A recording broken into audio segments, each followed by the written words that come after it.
कैसे हैं फ्रेंड्स। आशा उम्मीद है कि आप ज़बरदस्त और जिंदाबाद होंगे। तो दोस्तों आज से हम जो सीरीज स्टार्ट कर रहे हैं ना, आप इंडिया के किसी भी वनडे एग्जाम के लिए आप इस वीडियो से आप तैयारी कर सकते हैं। और यहाँ पे पहले मैं जीव विज्ञान करा रहा हूँ, ठीक ना। और स्पेशल एक क्लास आप रेलवे के लिए देख सकते हैं, क्योंकि मैं रेलवे वाले बुक से ही इसको जो मैं करा रहा हूँ, ठीक है। और पूरा वन शॉट होगा। सबसे पहले हम देखेंगे परिचय, ठीक है। और जो भी बायोलॉजी का जो भी पार्ट बाई पार्ट होगा सबके बारे में हम यहाँ पे वन शॉट करने वाले हैं, ठीक ना।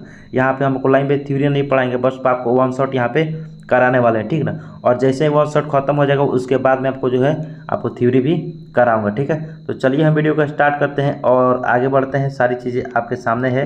सबसे पहले हम जो यहाँ पे आपको सामान्य परिचय देने वाले हैं, यानी कि बायोलॉजी के बारे में, विज्ञान के बारे में। देखिए सामान्य परिचय जाने के उसके बाद हम लाइन से आपको क्वेश्चन बाई क्वेश्चन करेंगे। विज्ञान की वह शाखा जिसके अंतर्गत समस्त जीवों यानी कि समस्त सजीवों और जीवधारियों का अध्ययन किया जाता है वो क्या कहलाता है, उससे ही हम लोग जीव विज्ञान कहते हैं, ठीक है।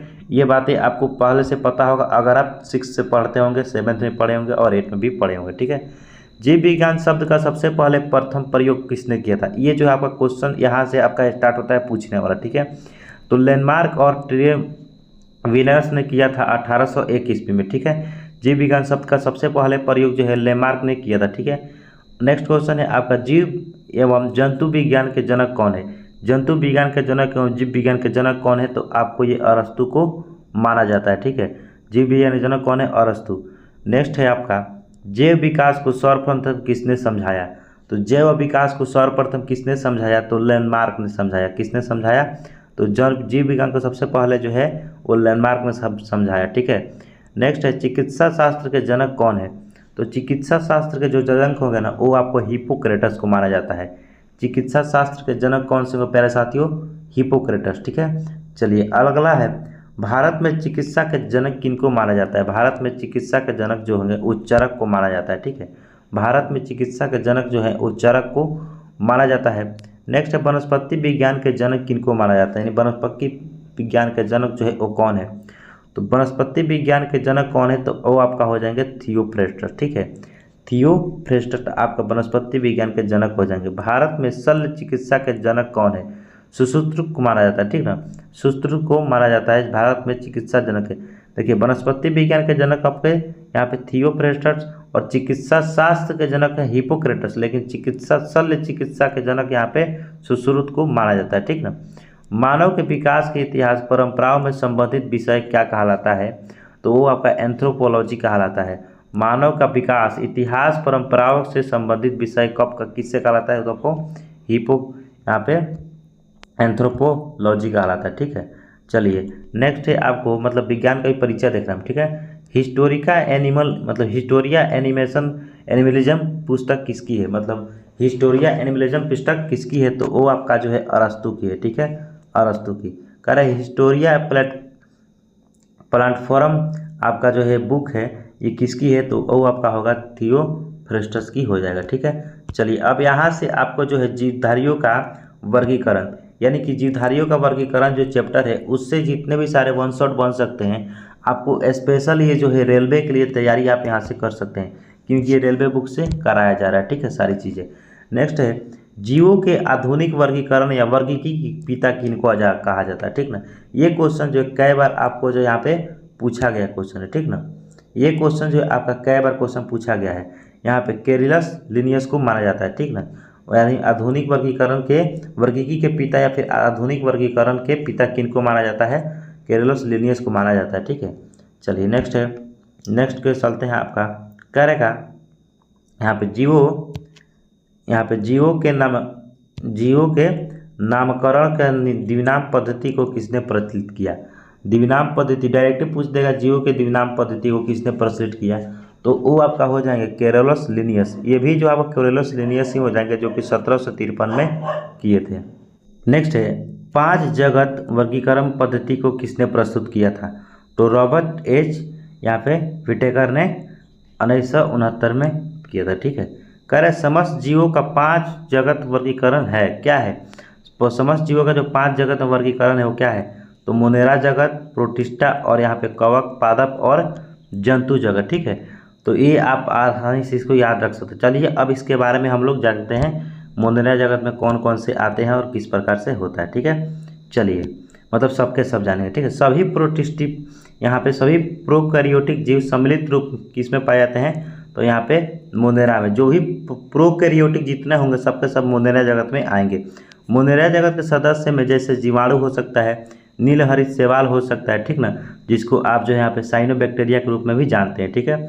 प्रोकैरियोटिक जीवों में नहीं होता है, तो केंद्रक पूछेगा आपसे क्वेश्चन यहाँ से, केंद्रक किस में नहीं होता है, यूकैरियोटिक या फिर प्रीकैरियोटिक, तो आपको यहाँ बोलना पड़ेगा, यहाँ पे आंसर होगा क्या, प्रोकैरियोटिक, ठीक है। एक कोशिकीय यूकैरियोटिक जीव सम्मिलित रूप पाया जाता है, ठीक है, किसमें, तो आपको प्रोटिस्टा जगत में हो जाएगा, ठीक है। चलिए नेक्स्ट है, नेक्स्ट क्या रहेगा, प्रोटिस्टा जगत के सदस्य कौन कौन से है, शैवाल, कवक और प्रोटोजोआ, ये सब क्या है, प्रोटिस्टा जगत है, ठीक ना। यूकैरियोटिक में उपस्थित होता है केंद्रक, क्वेश्चन पूछेगा किसमें यहाँ पे केंद्रक होता है, तो वो आपका यूकैरियोटिक होगा, लेकिन प्रोकैरियोटिक में आपको केंद्रक नहीं पाया जाता, ठीक ना। चलिए ये आपका जो है जीवधारियों से संबंधित जो भी प्रश्न था हो गया। अब आ जाते हैं हम लोग जीवाणु, ठीक ना।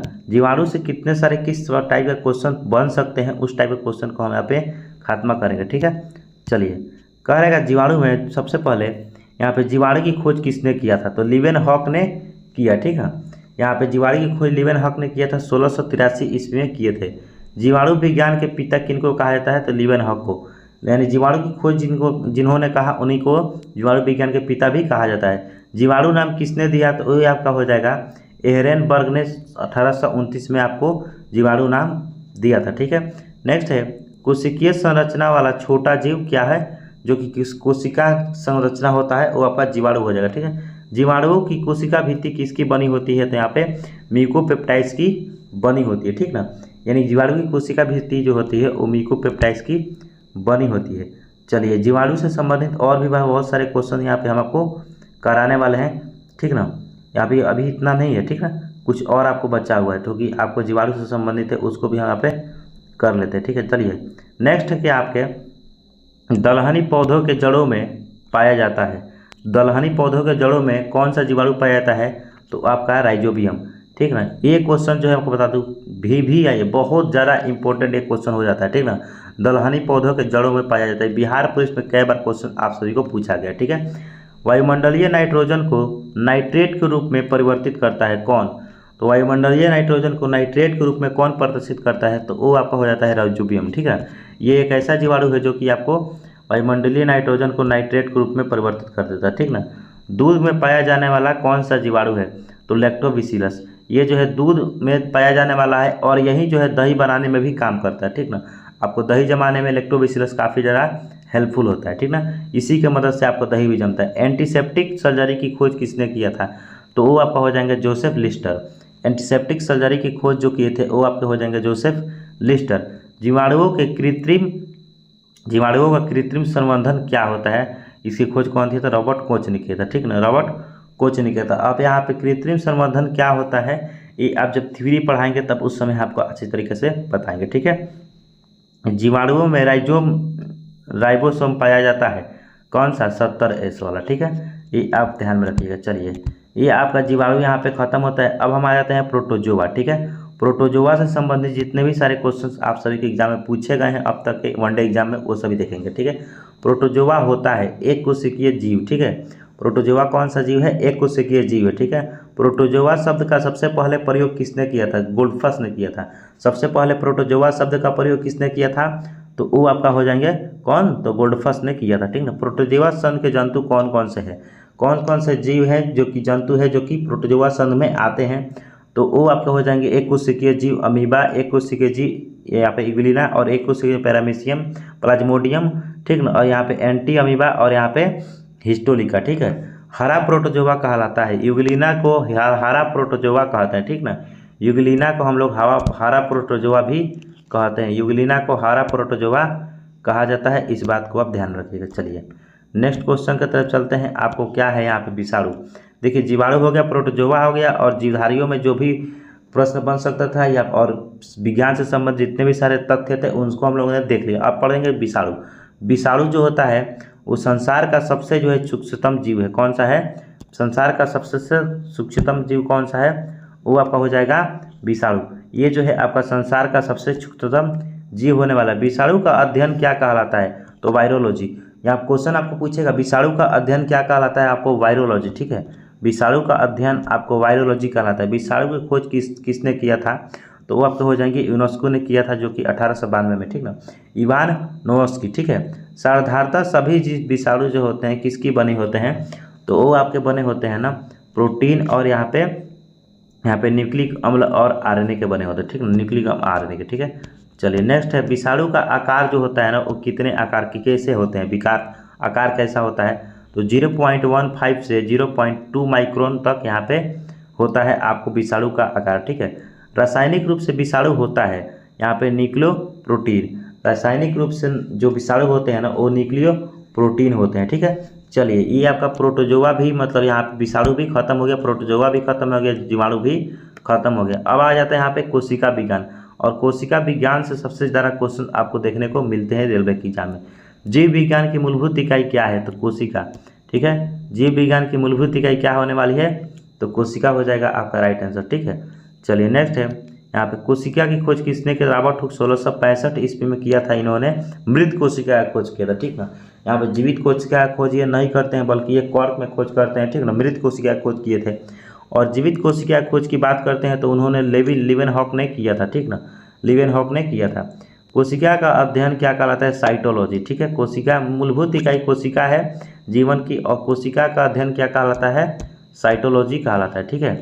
चलिए नेक्स्ट है कोशिका सिद्धांत को किसने प्रतिपादित किया, तो कोशिकीय सिद्धांत को प्रतिपादन एक इंसान ने नहीं किया था बल्कि दो लोगों ने मिलकर किया था, यहाँ पे स्लीडन और स्वान ने, जो कि 1838 से 1839 में किए थे।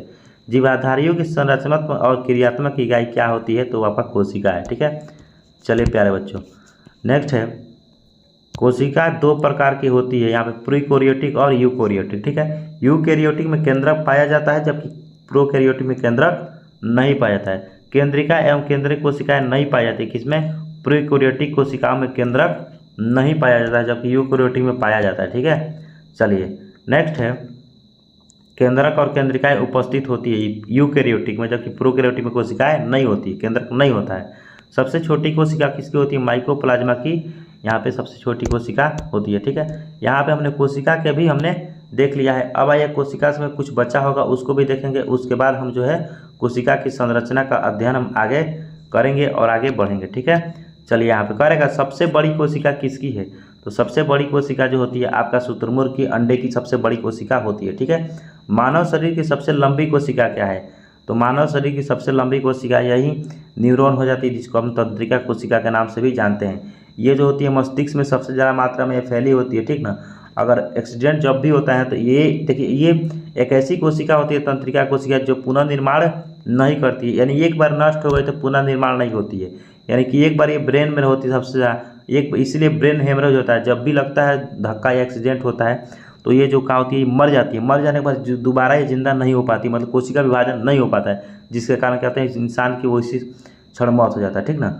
मानव शरीर में पाई जाने वाली सबसे छोटी कोशिका कौन सी है, तो सेरिबेलम की यहाँ पे ग्लियूल कोशिका सेल जो होती है आपको होती है कोशिका, ठीक है। चलिए नेक्स्ट है मानव शरीर में पाई जाने वाली सबसे बड़ी कोशिका कौन सी है, अंडाणु, ओवम जो होता है ना वो मानव शरीर में सबसे बड़ी कोशिका होती है, ठीक है। अब आ जाते हैं कोशिकीय संरचना से संबंधित जो भी प्रश्न बन सकते हैं उन प्रश्नों को हम यहाँ पे देखने वाले, ओके। चलिए फर्स्ट क्वेश्चन कह रहा है यहाँ पे जीवन की भौतिक आधार क्या है, तो जीव द्रव्य, जीवन की भौतिक आधार क्या होने वाला है, जीव द्रव्य हो जाएगा, ठीक ना। जीव द्रव्य की बात करें, जीव द्रव्य की खोज किसने किया था, यहाँ पे डुजार्डिन ने किया था, ठीक ना। डुजार्डिन ने आपको जो जीव द्रव्य का खोज किया था। जीव द्रव्य का नामकरण किसने किया था, तो पुरकिंजे, जीव द्रव्य का नामकरण किसने किया था, तो पुरकिंजे ने किया था 1839 में। जीव द्रव्य जीवन का भौतिक आधार है, किसका कथन है, किसने कहा कि जीव द्रव्य जो है जीवन का भौतिक आधार है, तो वो आपके हॉक्सले कहते हैं, कौन, हॉक्सले कहा था, ठीक है। चलिए दोस्तों नेक्स्ट है जीव द्रव्य का सिद्धांत किसने दिया था, तो वो आपको सूल्ज ने दिया था, ठीक ना। पादप कोशिकाओं की बाहरी आवरण क्या कहलाता है, तो बाहरी आवरण जो होता है ना पादप कोशिकाओं की ये जो होती है ये आपकी कोशिका भित्ति कहलाती है। कोशिका भित्ति किसमें पाई जाती है, आपको ये केवल और केवल पादप कोशिकाएं में ही पाई जाती है, ठीक ना। जंतु कोशिकाएं में कोशिका भित्ति नहीं पाई जाती है, ओके। कोशिका भित्ति बनी होती है सेलुलोज की बनी होती है। कोशिका भित्ति किसकी बनी होती है, तो कोशिका भित्ति जो होती है ना वो सेलुलोज की बनी होती है, ओके। कोशिका झिल्ली किस में पाई जाती है? तो जंतु एवं पादप दोनों में। कोशिका भित्ति जो है केवल और केवल पादप कोशिकाएं पाई जाती है, जबकि कोशिका झिल्ली दोनों में पाई जाती है। ठीक है, कोशिका को एक निश्चित आकार एवं कोशिकांगों को सुरक्षा कौन प्रदान करती है? तो कोशिका झिल्ली प्रदान करती है। ठीक ना, उसको सुरक्षित रखने का काम कौन करती है? तो कोशिका झिल्ली करती है। ठीक है, कोशिका झिल्ली बनी होती है तो लिपिड एवं प्रोटीन की। कोशिका झिल्ली किसकी बनी होती है? तो लिपिड एवं प्रोटीन की बनी होती है। ओके, चलिए माइटोकॉन्ड्रिया। अब आ जाते हैं माइटोकॉन्ड्रिया संबंधित जो भी क्वेश्चन बचेंगे, जो भी क्वेश्चन बनते हैं उनको देखेंगे। बाकी क्वेश्चन जो भी इसमें का बच जाएंगे वो आपको नेक्स्ट वीडियो में हमको कवर करा देंगे। ठीक है, सबसे पहले देखें माइटोकॉन्ड्रिया की खोज किसने किया था? अल्टमैन ने किया था। माइटोकॉन्ड्रिया का नाम किसने दिया? देखिए, खोज करना अलग चीज़ है लेकिन नाम देना अलग चीज़ होता है। खोज जो इंसान उसको खोजा, लेकिन नाम कौन दिया वो होता है आपको यहाँ पे बेंडा ने नाम दिया था। ठीक ना, बेंडा ने। जैसे कोई बच्चा आता है तो उसकी माँ अलग होती है लेकिन नाम देने वाला अलग होता है, वैसे ही ये भी चीज़ है। ठीक ना, माइटोकॉन्ड्रिया किसमें नहीं पाया जाता? जीवाणु में किसी प्रकार का माइटोकॉन्ड्रिया के यहाँ पे अंश नहीं पाया जाता। ठीक ना, यानी जीवाणु में माइटोकॉन्ड्रिया नहीं पाया जाता है। माइटोकॉन्ड्रिया में पाया जाने वाला द्रव्य है क्या है? वो आपका मैट्रिक्स है। ठीक ना, कोशिका का पावर हाउस माइटोकॉन्ड्रिया का आता है। ठीक ना, माइटोकॉन्ड्रिया को जो है ऊर्जा गृह, कोशिका का ऊर्जा गृह भी कहा जाता है। कोशिका का शोषण केंद्र क्या है? तो वो आपका माइटोकॉन्ड्रिया ही है। माइटोकॉन्ड्रिया के रूप में ही कोशिका जो है शोषण क्रिया करती है। माइटोकॉन्ड्रिया में ऊर्जा किस रूप में होता है? तो आपका एटीपी के रूप में होता है। अब नेक्स्ट है एटीपी का निर्माण होता है तो कहाँ पे? तो माइटोकॉन्ड्रिया में। एटीपी की इकाई क्या है? तो ऊर्जा की। एटीपी की इकाई क्या होती है जी? ऊर्जा होती है। ठीक है, क्रेब्स चक्र जो होता है ना वो माइटोकॉन्ड्रिया में ही होता है।